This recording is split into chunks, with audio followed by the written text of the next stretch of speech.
Okay, आप सब allow करोगे तब हो जाएगा।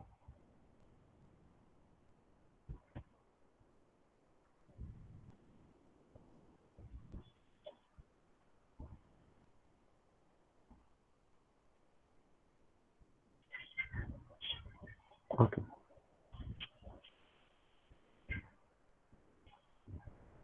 सो intro to the cardiovascular system. So cardiovascular system आपके ब्रिज क्लासेस में भी हुआ था थोड़ा थोड़ा, बहुत बेसिक। लेकिन हिमेटोलॉजी एक नया टॉपिक है, इसमें नई चीजें आपको देखने के लिए मिलेंगी और इसी को हम पढ़ने वाले हैं। तो cardiology is the study of heart. तो जब भी हम हार्ट से रिलेटेड कोई भी चीज पढ़ते हैं तो हम उसे बोलते हैं cardiology.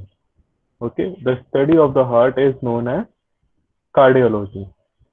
Whenever we talk about arteries, veins and lymph vessels, जब भी हम आर्टरीज की, वेन्स की एंड लिम्फ वेसल्स की बात करते हैं तो हम उसे बोलते हैं angiology.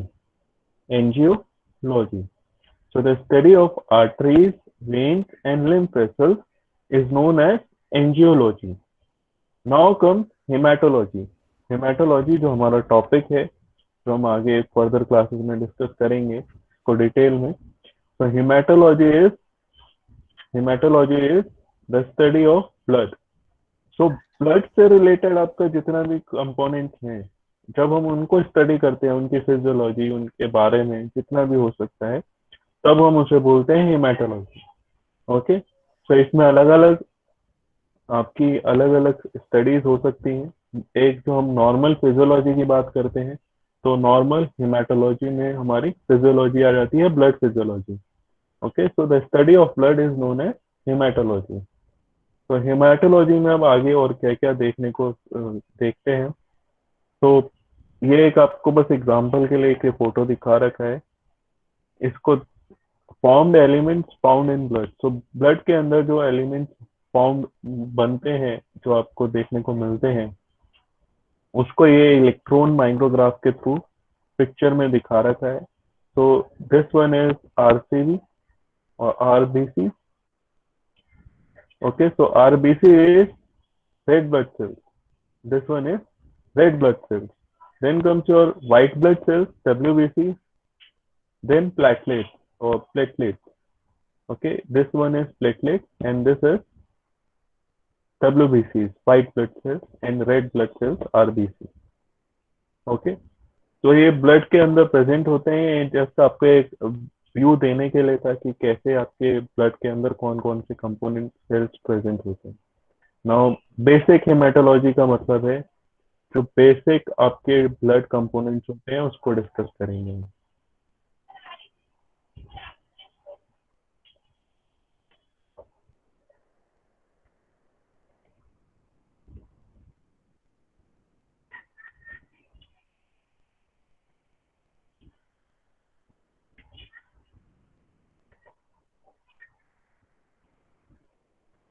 Okay, so basic hematology.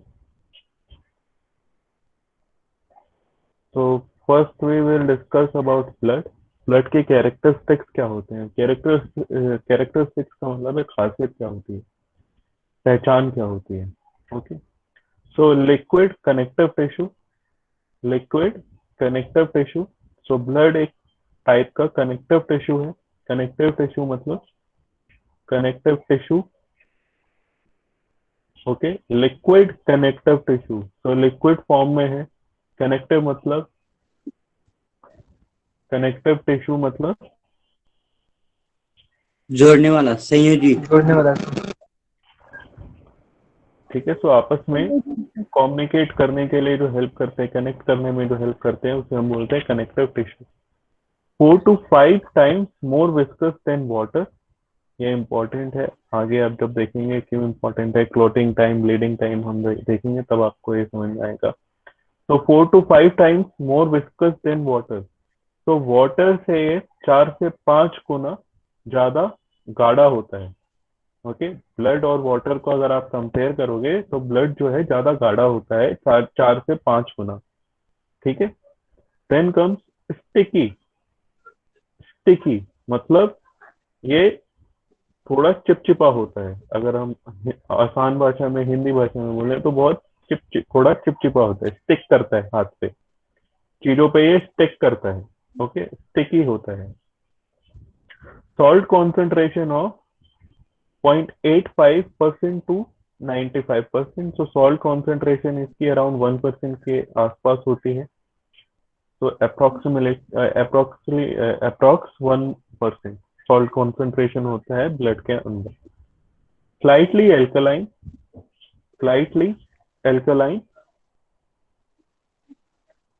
Slightly alkaline,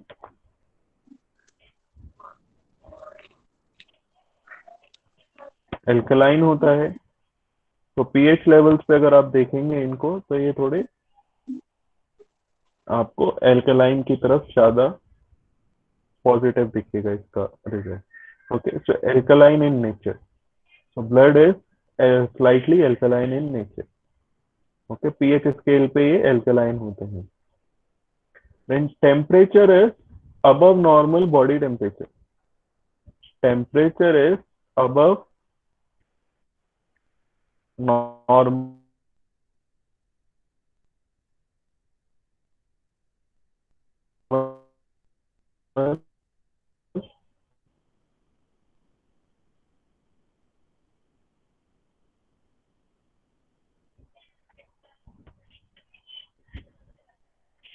normal body temperature is around 37 degrees Celsius और 98.4 फ़ारेनहाइट डिग्री। ओके, सो ये आपका नॉर्मल बॉडी टेम्परेचर होता है। जब हम बात करते हैं ब्लड की, तो ब्लड का जो टेम्परेचर है इससे थोड़ा ऊपर होता है। ओके, क्योंकि ब्लड आपका जो काम करता है वो टेम्परेचर रेगुलेशन का काम करता है। फंक्शंस में अभी हम देखेंगे। तो टेम्परेचर रेगुलेशन जब भी कोई चीज करती है तो उसको अपना टेम्परेचर थोड़ा हाई मेंटेन करके रखना पड़ता है, ताकि आपको आसानी रहे हीमोस्टेसिस मेंटेन करने में। Volume ranges between 4 to 6 litre. तो आपकी बॉडी में जितना ब्लड प्रेजेंट है वो अराउंड 4 to 6 लीटर प्रेजेंट होता है एट एनी गिवन टाइम। ठीक है, ये एक रेंज है, depending on various factors, male to female और चाइल्ड टू अडल्ट। तो इन सब फैक्टर्स पे ये डिपेंड करता है, एज पे भी डिपेंड करता है। Okay, so 4 to 6 litres body में ब्लड होता है at any given time. Heterogeneous mixture, heterogeneous mixture का मतलब है इसमें कई प्रकार के अलग अलग पार्टिकल्स, अलग अलग चीजें मिक्स होती हैं। तो ये एक तरीके का कंपोनेंट से नहीं बनता, बहुत सारे अलग अलग कंपोनेंट्स मिलके इसको बनाते हैं ब्लड को। ओके, तो प्लाज्मा एंड फॉर्म्ड एलिमेंट्स। तो फॉर्म्ड एलिमेंट्स अभी हमने पीछे देखा था। तो फॉर्म्ड एलिमेंट्स क्या क्या है? White blood, red blood sales, white blood sales W and plasma. Platelet. Platelet, plasma नहीं, प्लेटलेट, फॉर्म्ड एलिमेंट्स की बात कर रहे हैं। तो आरबीसी, डब्ल्यूबीसी एंड प्लेटलेट, तो जो चीजें बनती हैं, फॉर्म्ड का मतलब बनना, और प्लाज्मा, तो ये दोनों चीजें मिलके आपके ब्लड को बनाती हैं। Okay, formed element plus plasma, formed element plus plasma add होते हैं, तब जाके आपका ब्लड बनता है। ये नेक्स्ट स्लाइड में हम देख सकते हैं। ओके, तो composition of blood, composition of blood का मतलब है ब्लड के हम क्या क्या चीजें मिलके ब्लड को बनाती हैं। ओके, तो प्लाज्मा अभी हमने देखा, प्लाज्मा होता है buffy coat and hematocrit. Please remember this name, ये इंपॉर्टेंट है। ओके, तो प्लाज्मा एंड हेमाटोक्रिट और बफी कोट, तीन चीजें मिलके आपके ब्लड को बनाती हैं। ब्लड में कौन कौन सी तीन चीजें होती हैं? प्लाज्मा, दूसरा बफीकोट, बफी कोट, तीसरा haematocrit. Haematocrit, category okay, haematocrit, haematocrit, plasma, haematocrit, buffy coat and haematocrit. Haematocrit. अब इन तीनों के अंदर क्या क्या चीजें होती हैं वो देखते हैं। तो प्लाज्मा में आपका मेनली वाटर होता है। ओके, प्लाज्मा के अंदर मेनली आपका वाटर होता है, water protein, nutrients and hormones, ये सारी चीजें आपकी प्लाज्मा के अंदर होती हैं। Then comes buffy coat. Buffy coat में आपके white blood cells and platelet, white blood cells क्या होता है एंड, सर? हाँ जी, प्लेटलेट। हिमेटोक्रिट क्या होता है सर? हिमेटोक्रिट आपके रेड ब्लड सेल्स होते हैं। ठीक है, तो रेड ब्लड सेल्स का जितना वॉल्यूम होता है ब्लड के अंदर, जितनी मात्रा होती है, उसे हम बोलते हैं हिमेटोक्रिट। Okay, yes sir. वैसे ही व्हाइट ब्लड सेल्स और प्लेटलेट्स को हम कंबाइन करके बोलते हैं बफी कोट। एंड रेस्ट जो बच जाता है ब्लड के अंदर, water, proteins, nutrients and hormones, उसको हम प्लाज्मा कंसिडर करते हैं। तो वो प्लाज्मा कॉन्सेंट्रेशन होती है। ओके, तो अब आप इसमें देख सकते हैं ये नॉर्मल ब्लड कंपोजिशन थी। मेल टू फीमेल में थोड़े चेंजेस होते हैं, उन चेंजेस को हम बाद में डिस्कस करेंगे, लेकिन पहले हम ये देखते हैं। तो प्लाज्मा और हिमेटोक्रिट की कॉन्सेंट्रेशन ब्लड में सबसे ज्यादा होती है, और बफी कोट बहुत कम स्मॉल वॉल्यूम में होते हैं, कम मात्रा में प्रेजेंट होते हैं। ओके, तो इस पर्टिकुलर स्लाइड में हम देख सकते हैं हिमेटोक्रिट, देन प्लाज्मा, और बीच में आपके ये थोड़ा सा पार्ट है बफी कोट। तो प्लाज्मा सबसे ज्यादा होता है, देन आपका हिमेटोक्रिट होता है, एंड लास्ट में बफी कोट। तो अगर ब्लड के अंदर तीन कंपोनेंट्स कौन कौन से होते हैं, fast fast? Plasma, buffy coat, haematocrit. Plasma, buffy coat, haematocrit. Plasma के अंदर क्या क्या होता है? वाटर, प्रोटीन, न्यूट्रिएंट्स और water, hormones. Protein, hormones, okay, buffy coat क्या मिलके बनाते मोस्टली हैं? वाटर, बफी कोट में व्हाइट ब्लड WBC सेल्स और और प्लेट। प्लेटलेट। डब्ल्यूबीसीज and platelet. WBC and platelets, haematocrit, red blood cell. RBC, RBC. Very good. तो आरबीसी की जब भी हम बात करते हैं तो वो किसके थ्रू बनते हैं? वो होते हैं hematocrit, white blood cells and platelets buffy coat, water, protein, nutrients and hormones constitute plasma. Okay, plasma. Okay,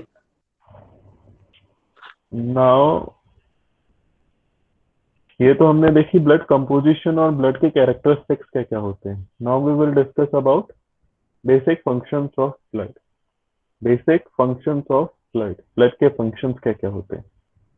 okay, तो अब हम डिस्कस करेंगे ब्लड के functions. What are the functions of blood?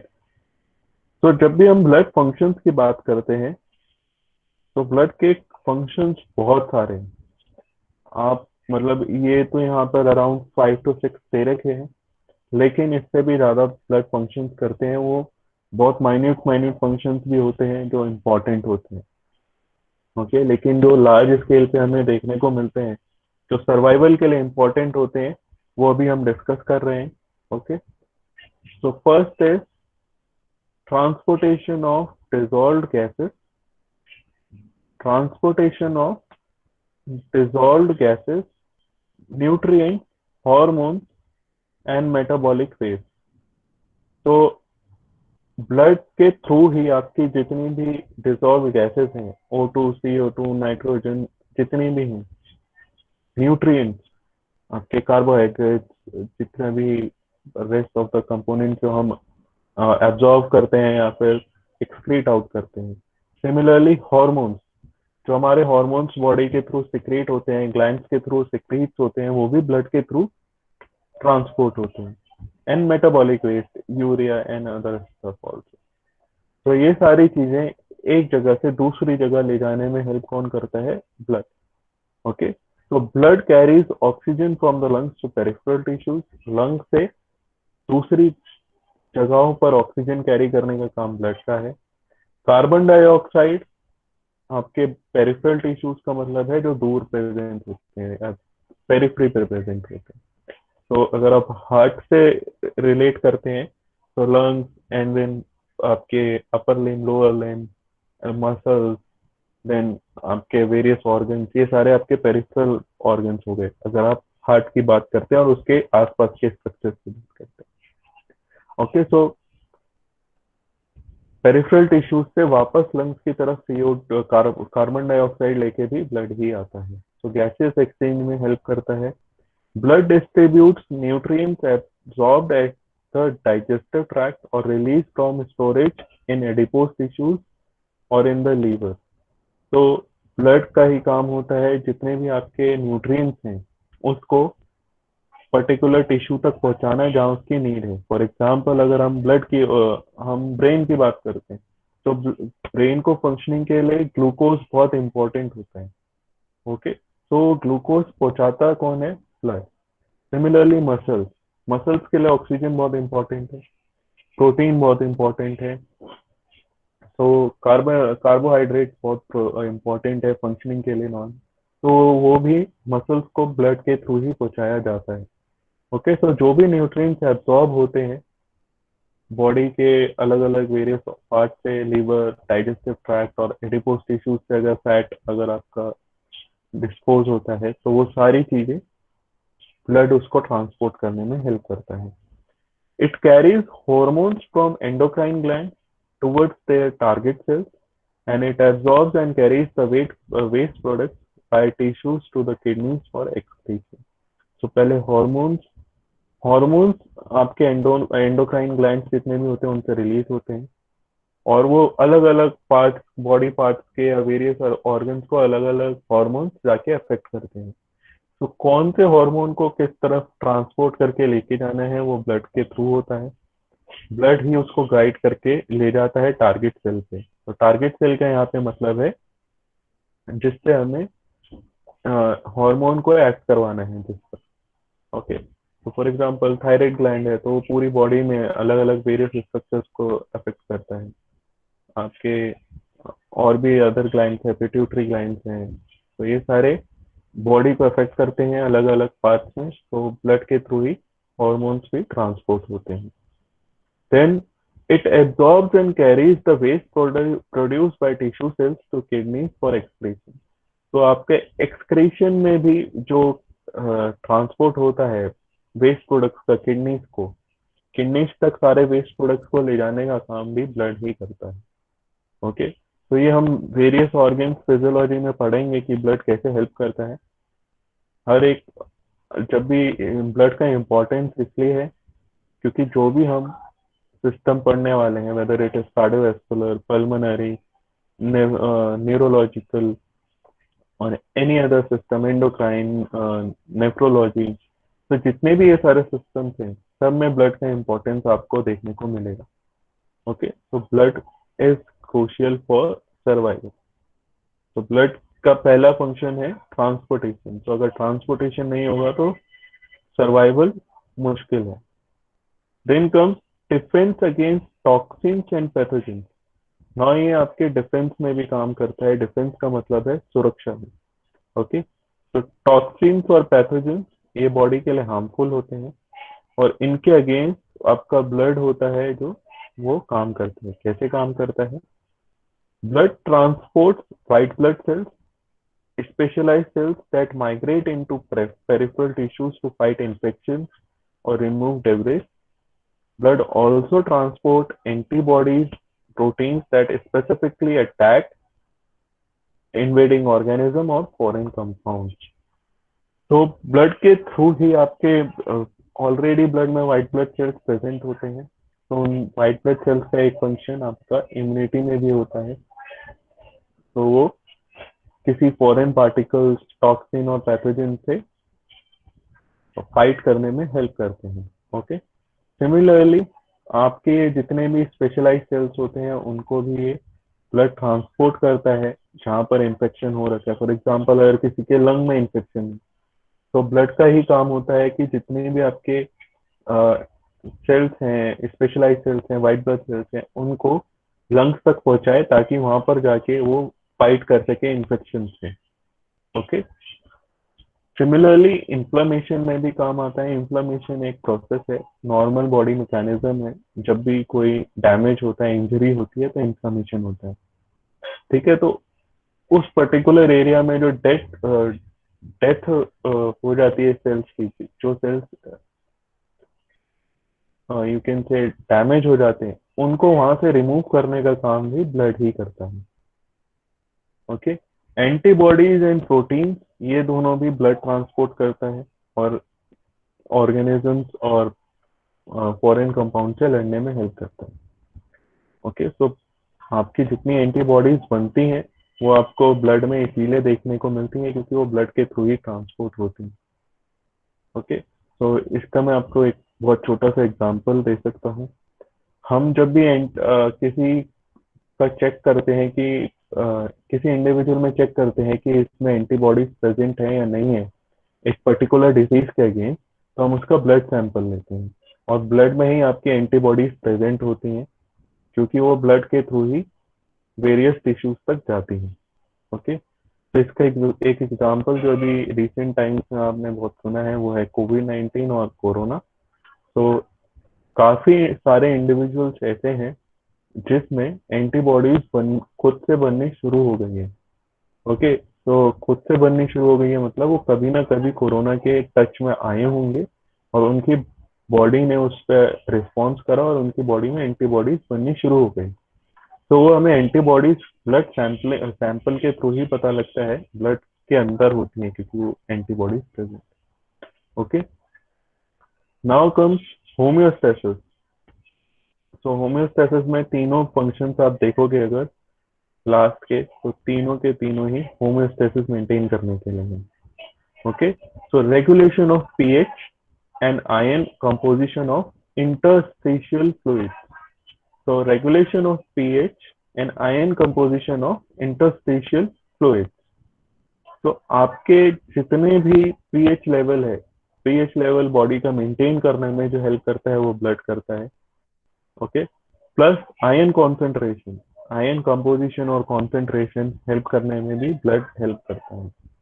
तो एक तरीके से ये होम्योस्टेसिस में हेल्प करता है। So diffusion between interstitial fluids and blood eliminates local deficiencies, excess of ions such as calcium or potassium. Blood also absorbs and neutralizes acids generated by active tissues such as lactic acid produced by skeletal muscles. Now ये important भी है। Okay, ये पूरा particular point important है। So regulation of pH and ion composition of interstitial fluids. pH levels को maintain करना important है। जो बॉडी में एसिड प्रोड्यूस होते हैं उनको न्यूट्रलाइज करने की क्षमता ब्लड में होती है। ब्लड में बफर्स होते हैं, बहुत सारी चीजें अलग अलग होती है जो हम आगे देखेंगे। ठीक है, तो वो एसिड्स को न्यूट्रलाइज करते हैं। ओके, तो एसिड्स को जब न्यूट्रलाइज करते हैं तो एसिड और एल्कलाइन दो चीजें होती हैं जो पीएच लेवल में इंपॉर्टेंट होती हैं। तो एसिड को न्यूट्रलाइज करके पीएच लेवल को वापस नॉर्मल लाते हैं। Okay, such as lactic acid produced by skeletal muscles. तो स्केलेटल मसल्स भी जब काम करती हैं तो एक एसिड प्रोड्यूस करती हैं, उसे हम बोलते हैं लैक्टिक एसिड, और ब्लड उसे न्यूट्रलाइज करता है और नॉर्मल पीएच लेवल्स को मेंटेन करने में हेल्प करता है। सिमिलरली जब भी किसी टिश्यू में कोई आयन कॉन्सेंट्रेशन ज्यादा हो जाता है, किसी आयन का कॉन्सेंट्रेशन बहुत ज्यादा हो जाता है या कम हो जाता है, तब ब्लड ही हेल्प करता है उस डेफिशिएंसी को, कमी को पूरा करने में या फिर एक्सेस पार्टिकल्स को वहां से रिमूव करने में। ओके, सो होम्योस्टेसिस मेंटेन करने में, regulation of pH and ion composition maintain करने में ब्लड इंपॉर्टेंट है। Okay, restriction of fluid losses at injury site. At injury site, ये बहुत इंपॉर्टेंट पॉइंट है। Blood contains enzymes and other substances that respond to break in vessel walls by initiating the process of clotting. Clotting, ये हम आगे देखेंगे भी clotting कैसे होता है, पूरा प्रोसेस देखेंगे। इसका प्रैक्टिकल भी जब भी हमारा कॉलेज खुलेगा तो हम करेंगे, clotting टाइम, bleeding टाइम का।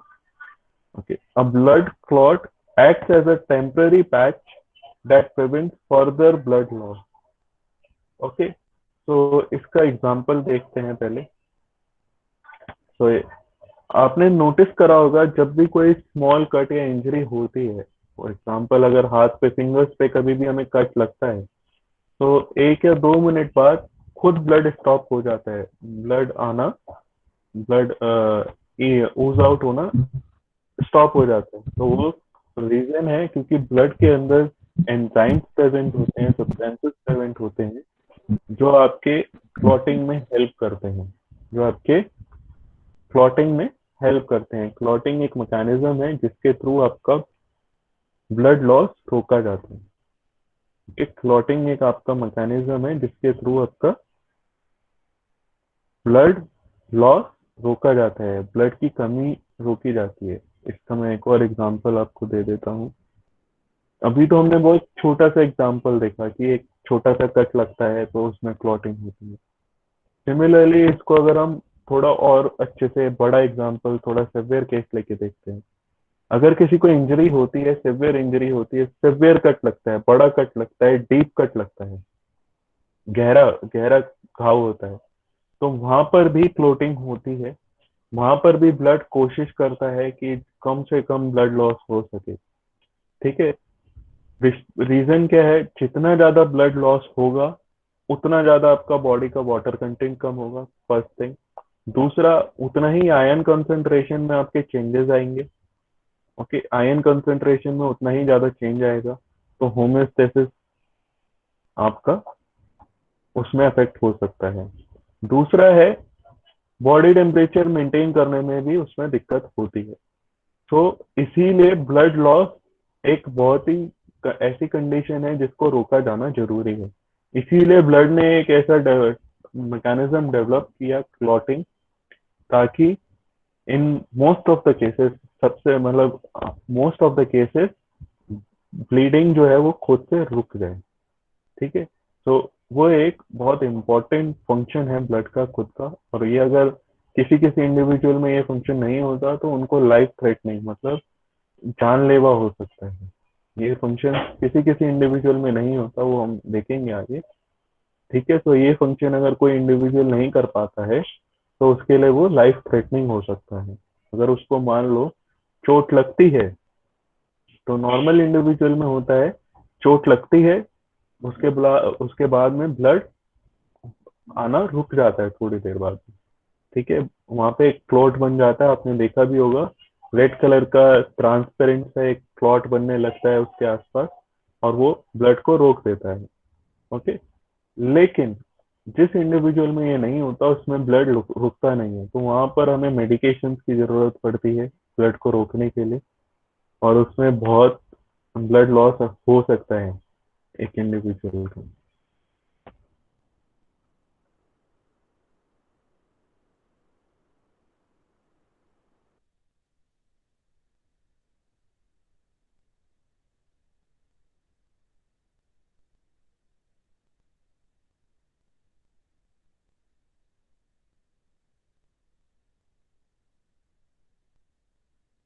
चलो भाई घर चलो, अभी क्लास खत्म।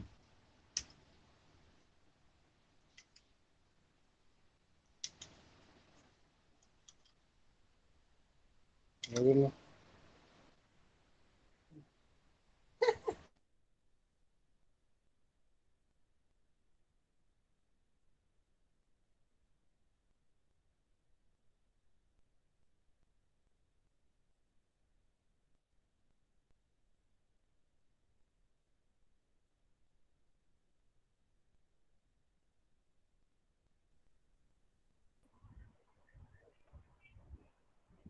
Sorry for the interruption.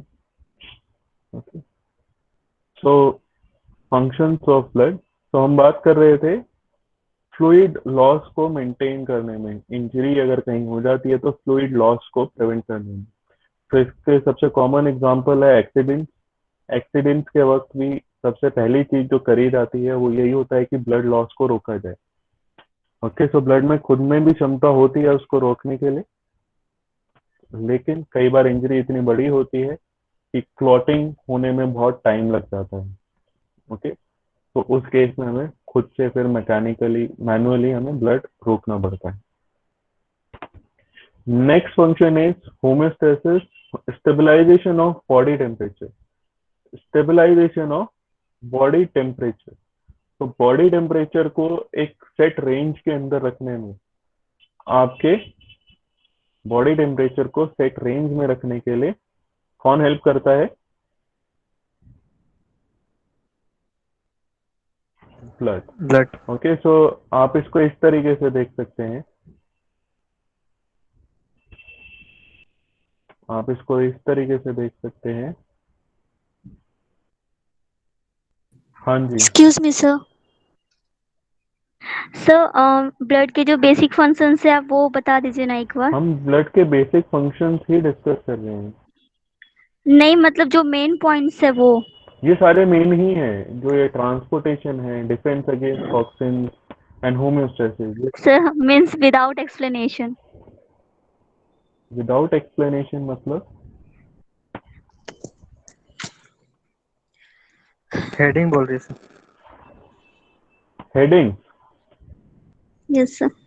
Okay, तो हेडिंग से आपको ब्लैक में दे रखी है बोल्ड में, transportation of dissolve gases, nutrients, hormones and metabolic waste first, then second defense against toxins and pathogens second, first and then second, then third is homeostasis, और homeostasis के 3 सब पार्ट्स हैं अलग अलग। तो पहला है regulation of pH and ion composition, तो second is restriction of fluid losses at injury site, and last is stabilization of body temperature। तो ये आपके फंक्शंस हैं ब्लड के, बेसिक फंक्शंस। अगर आपको इससे अलग कुछ और पूछना है तो आप वो पूछ सकते हैं।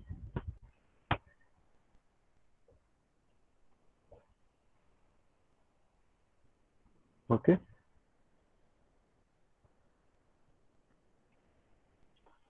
तो now last one is stabilisation of body temperature. Body temperature को एक रेंज के अंदर रखना बहुत इंपॉर्टेंट है ह्यूमन बॉडी के लिए। ओके, एक सेट रेंज के अंदर रखना बहुत इंपॉर्टेंट है ह्यूमन बॉडी के लिए। सो वो सेट रेंज क्या हो सकती है? तो हम सेट रेंज जब भी बात करते हैं तो आइदर 0.5 या फिर 1 डिग्री ऊपर या नीचे। तो अगर 37 डिग्री सेल्सियस हमारा नॉर्मल है तो अराउंड 36.5 और 37.5 डिग्री सेल्सियस ये एक सेट रेंज है। इसके ऊपर नीचे इसमें ही हमारा टेम्परेचर रहना चाहिए, बॉडी टेम्परेचर। अगर इससे ज्यादा होता है या कम होता है तो फिर दिक्कत होती है। ओके, नाउ इसको मैं आपको एग्जांपल दे देता हूँ, नॉर्मल कंडीशंस में ये सेट रेंज के अंदर कैसे फ्लक्चुएट होता है। ओके, कैसे फ्लक्चुएट हो सकता है?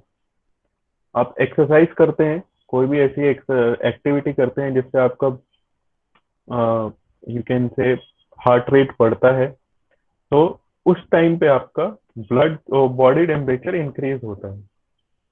ओके, उस टाइम पे आपका बॉडी टेम्परेचर इंक्रीज होता है।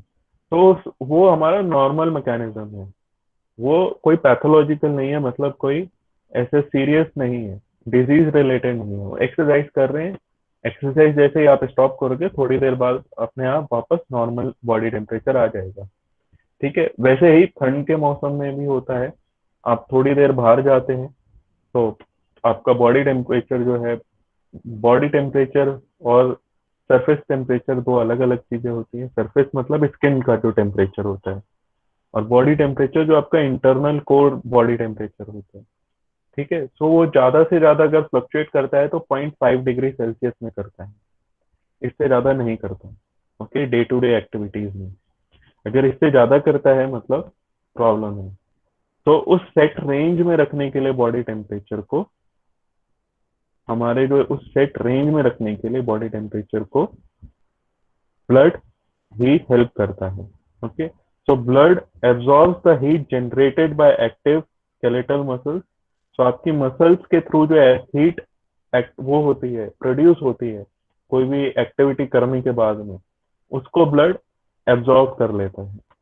और इसीलिए ब्लड का जो टेम्परेचर है वो आपके नॉर्मल बॉडी टेम्परेचर से ऊपर होता है, ज्यादा होता है, and redistributes it to other tissues. इसका मतलब ये है जो हीट स्केलेटल मसल ने प्रोड्यूस करी उसको ब्लड ने एब्जॉर्ब करा और बाकी सारे टिश्यूज, ऑर्गन्स जो हैं उनको जाके रीडिस्ट्रीब्यूट कर दिया, मतलब उनको जाके हीट दे दी ताकि बॉडी का टेम्परेचर मेंटेन रहे, हर ऑर्गन एक नॉर्मल बॉडी टेम्परेचर के रेंज में रहे। If body temperature is already high, that heat will be lost across the surface of the skin. अगर बॉडी के टेम्परेचर ऑलरेडी हाई है, जैसे कि मैंने आपको बताया एक्सरसाइज करते वक्त। तो एक्सरसाइज करते वक्त आपकी मसल्स बहुत ज्यादा हीट प्रोड्यूस करती हैं, उसे ब्लड एब्जॉर्ब करता है और स्किन के थ्रू उसको पास आउट कर देता है, रिलीज कर देता है। ओके, तो ताकि आपके बॉडी टेम्परेचर जो है वो नॉर्मल रहे। Okay, if body temperature is too low, the warm blood is directed to the brain and other temperature sensitive organs. So blood का importance body temperature homeostasis में बहुत important है। उसके बाद में defence against toxins and pathogens, ये सारी चीजें बहुत इंपॉर्टेंट है। ये बेसिक फंक्शंस थे ब्लड के। नाउ कल हम देखेंगे ब्लड प्लाज्मा। प्लाज्मा में क्या क्या चीजें होती हैं, उनका फंक्शंस क्या क्या होते हैं। Similarly in next classes we will see कि ब्लड में फॉर्मेशन कैसे होती है। ओके, ब्लड में red blood cells, platelets and आपके जो अलग अलग टाइप के सेल्स होते हैं वो कैसे बनते हैं। ये इंपॉर्टेंट है आपके एग्जाम पॉइंट ऑफ व्यू से भी और आपके क्लिनिकल पॉइंट ऑफ व्यू से भी, दोनों पॉइंट ऑफ व्यू से इंपॉर्टेंट है हेमेटोपोइसिस। ठीक है, सिमिलरली आपके प्लेटलेट्स कैसे बनते हैं, वेरियस अलग अलग चीजें हैं जो हम नेक्स्ट क्लासेस में डिस्कस करेंगे। Okay, Okay, sir.